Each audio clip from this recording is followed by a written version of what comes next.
ఏ లోపమున్నా సరే వాళ్ళు ధైర్యంగా ముందుకు వచ్చి పలాసలో ఉన్నటువంటి ఆడపడుచులు చాలా ప్రాతినిధ్యం తీసుకొని బాధ్యత తీసుకొని కార్యక్రమాలు చేస్తారు.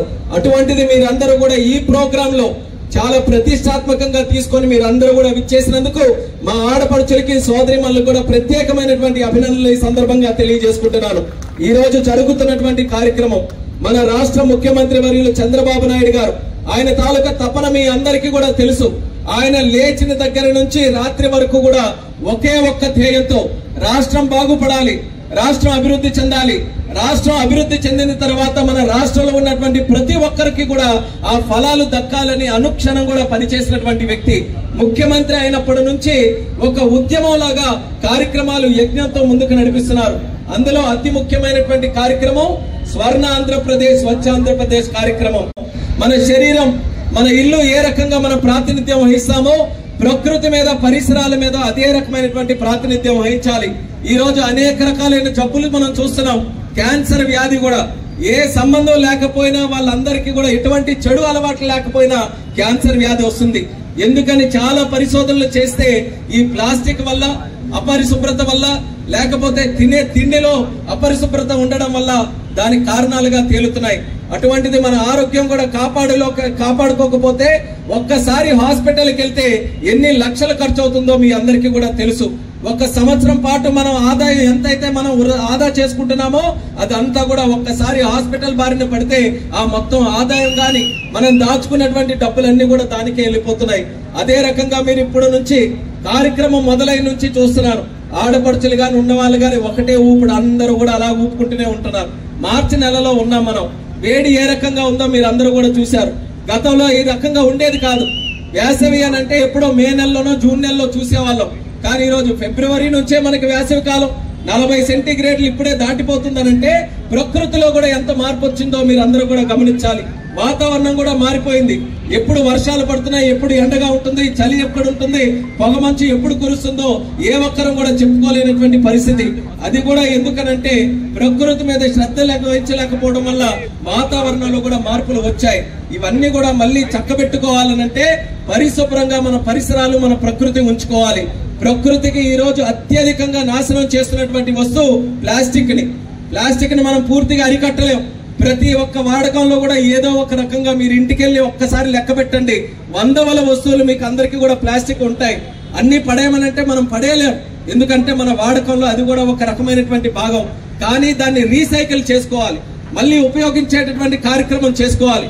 మనం తాగే బాటిల్ దగ్గర నుంచి, మనం వాడే కవర్ల దగ్గర నుంచి అవన్నీ కూడా ఏదో ఒక రకంగా రీసైకిల్ చేసుకుంటే మనం పరిశుభ్రతగా చేశారు.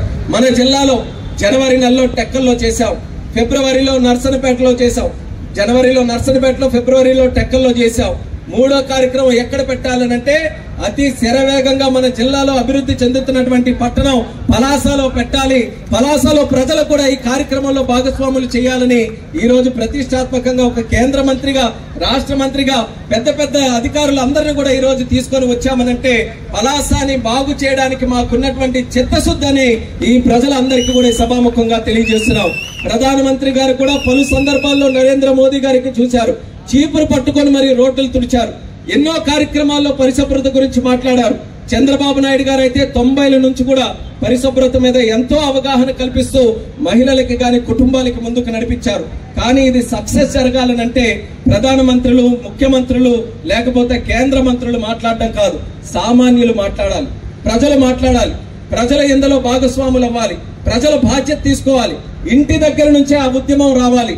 అందుకని స్వచ్ఛాంధ్ర ఉద్యమం ఏదైతే ఈ రోజు సరికొత్తగా ముందుకు నడుస్తుందో దానికి ఇక్కడ ఉన్నటువంటి పలాస ప్రజలు మేము సైతం ఎందులో ముందుకు నడుస్తాం, మా పలాసాని పరిశుభ్రంగా ఉంచుకుంటాం, మా ఆరోగ్యాన్ని మేము కాపాడుకుంటాం అనేటటువంటి ఒక ఆలోచనతో అందరూ కూడా ముందుకు రావాలని ఈ సందర్భంగా పిలుపునిస్తున్నాం.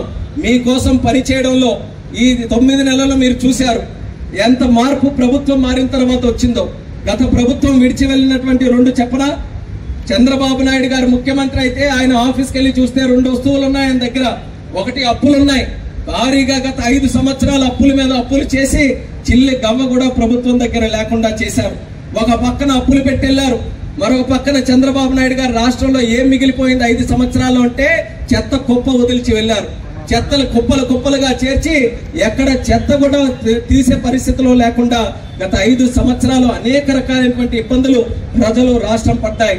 ఇప్పుడు చెత్త నుంచి సంపద మళ్ళీ ఎలా తయారు చేయాలన్న ఆలోచనతో ప్లాస్టిక్ ను కూడా వాడుకోవడం, దాన్ని వినియోగించుకోవడం, రీసైకిల్ చేయడం, అలాగే మనకున్నటువంటి వెట్ వేస్ట్ గాని తడి చెత్త పొడి చెత్త రెండింటినీ కూడా వాడుకోవడంలో కొత్త కొత్త ఆలోచనలతో ఈ రోజు ముందుకు నడుస్తున్నాం. ఇంటి దగ్గరే మీరు తడి చెత్తని పొడి చెత్తని వేరువేరుగా చేసి మీ కార్యక్రమాలు అక్కడ నుంచే మొదలు చేసుకోగలిగితే మిగతా కార్యక్రమాలు అధికారులు చేసినటువంటిది, ప్రభుత్వం చేసినటువంటిది చాలా చక్కగా చేయొచ్చని సందర్భంగా తెలియజేస్తున్నాను.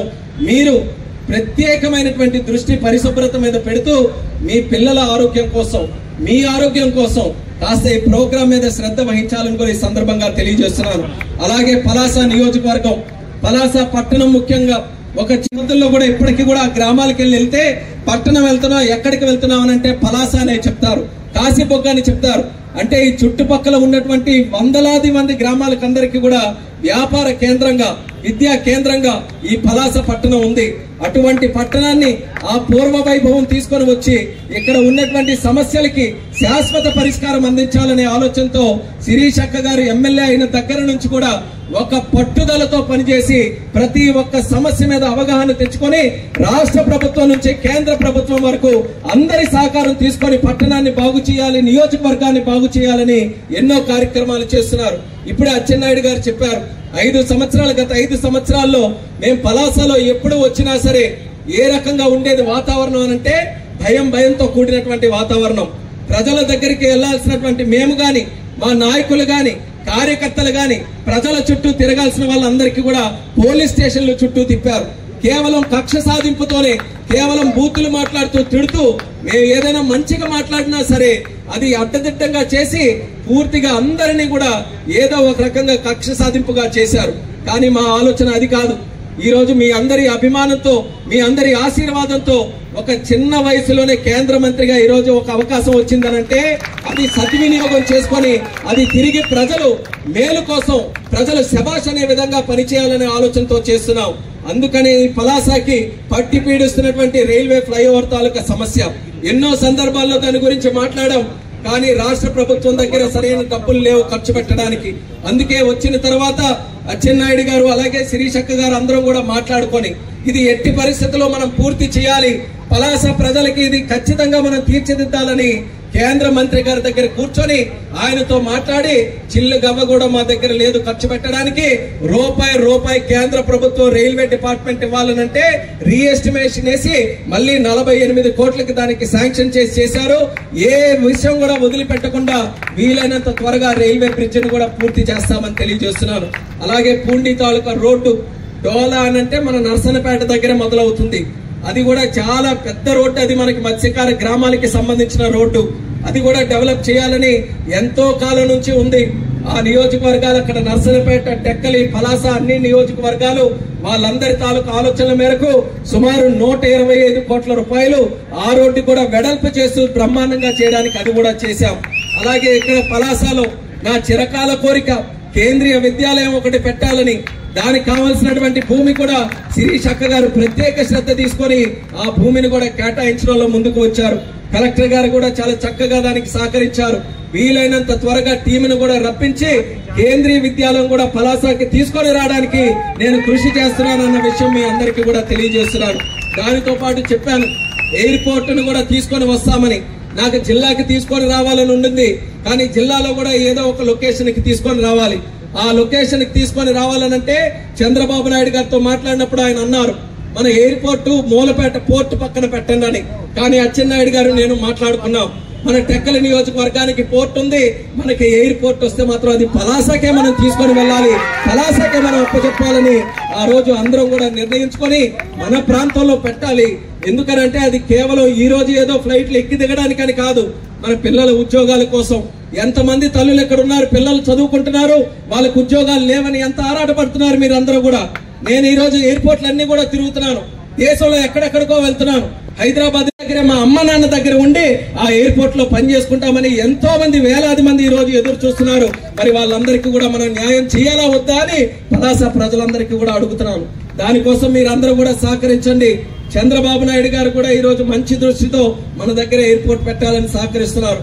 కేంద్రం నుంచి ఏది విషయం